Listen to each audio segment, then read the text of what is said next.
പേരിടുന്നിടത്ത് ഇന്ന് മുസ്ലിമീങ്ങൾ അവർക്കുണ്ടാകുന്ന മക്കൾക്ക് പേരിടുന്നതിൽ നൂതനമായ മാർഗങ്ങൾ തേടിപ്പോകുകയാണ്. ഭാര്യയുടെ പേരെടുക്കുന്നു, ഉമ്മായുടെ പേരെടുക്കുന്നു, ഉപ്പായുടെ പേരെടുക്കുന്നു. ഭർത്താവ് അദ്ദേഹത്തിന്റെ പേരിന്റെ ആദ്യക്ഷരങ്ങൾ ചേർത്ത് വെക്കുന്നു, ഭാര്യ അവരുടെ പേരിന്റെ ആദ്യക്ഷരങ്ങൾ ചേർത്ത് വെക്കുന്നു.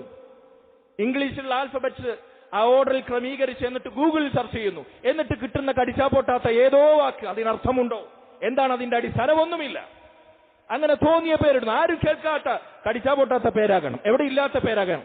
ഇതാണ് ഷർത്ത്. ഇസ്ലാം മനോഹരമായി പേരിടുന്നിടത്ത് വരെ അള്ളാഹുവിന്റെ ദീൻ മുസ്ലിമീങ്ങൾക്ക് ഉന്നതമായ നിലവാരത്തിലുള്ള പാഠങ്ങൾ പഠിപ്പിച്ചിട്ടുണ്ട്. നോക്കൂ നിങ്ങൾ, അള്ളാഹുവിന്റെ റസൂൽ സല്ലല്ലാഹു അലൈഹി വസല്ലം അബൂ ദഹബ് അൽ ജുസമി റളിയല്ലാഹു അൻഹു നിവേദനം ചെയ്യുന്ന ഹദീസിൽ അവിടുന്ന് പറഞ്ഞു, അഹബ്ബുൽ അസ്മാഇ ഇലല്ലാഹി അബ്ദുല്ലാഹി വ അബ്ദുർറഹ്മാൻ.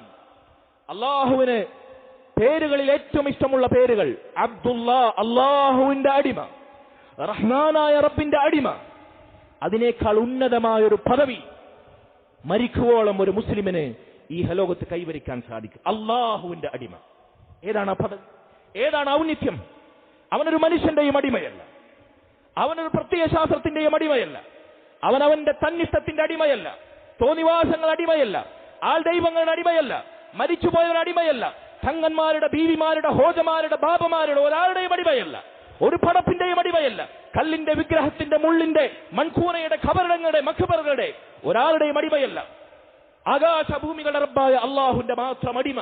അതുകൊണ്ട് പേരിൽ നീ റബ്ബിന്റെ അടിമയാണ്, അവൻ നിന്റെ ഉടമയാണ്, അവനാണ് ഏറ്റവും വലിയവൻ എന്ന സന്ദേശം അള്ളാഹു മക്കൾക്ക് പേരിടുന്നതിൽ നമ്മെ പഠിപ്പിച്ചു. ഉന്നതമായ ലക്ഷ്യബോധമാണ്.